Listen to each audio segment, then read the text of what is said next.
বললেন শোনো, আমার কোনো সন্তানাদি নাই, সন্তান থেকে আমি সম্পূর্ণ মুক্ত।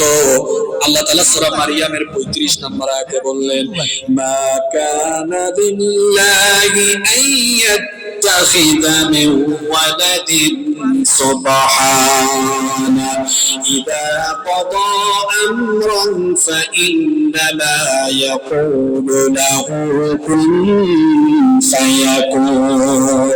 আল্লাহ তাআলা বলছেন সন্তান গ্রহণ করে এটা আল্লাহর কাজ নয়, বরং তিনি সন্তান থেকে মুক্ত।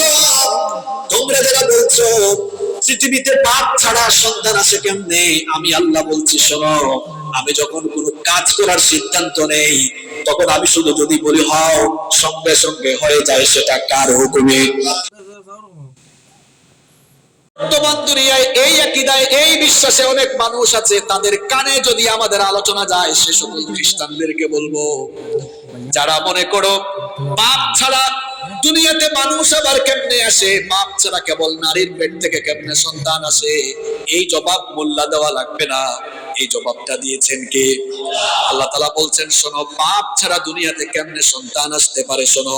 কোরআনুল কারীমের 3 নম্বর সূরা, সূরা আলে ইমরানের 59 নম্বর আয়াতে আল্লাহ তাআলা বলছেন, ইন্না মাসালা ঈসা ইনদাল্লাহি কামাসালি আদম খালাকাহু মিন তুরাবিন সুম্মা ক্বালা লাহু কুন ফায়াকুন। আল্লাহ তাআলা বলছেন আমার কাছে ঈসার উপমা, ঈসার দৃষ্টান্ত হলো আদমের মতো। তোমরা যারা বলো বাপ ছাড়া দুনিয়াতে সন্তান পয়দা হতে পারে না, তাহলে বলো তো আদমের মা আর বাপের নাম কি? মা বাপ ছাড়া আদমকে যিনি নিজের হাতে বানিয়েছেন, সবাই আওয়াজ করে বলেন তিনি কে?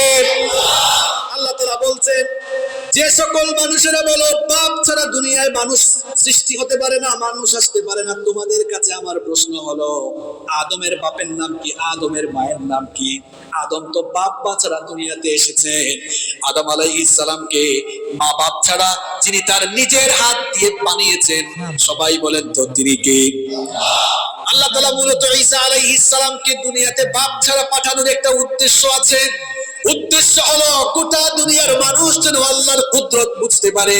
দেখেন আল্লাহ তাআলা দুনিয়াতে 4টি প্রক্রিয়ায় মানুষকে সৃষ্টি করেছেন। সবাই বলেন তো কয়টা প্রক্রিয়ায়? এগুলা খুব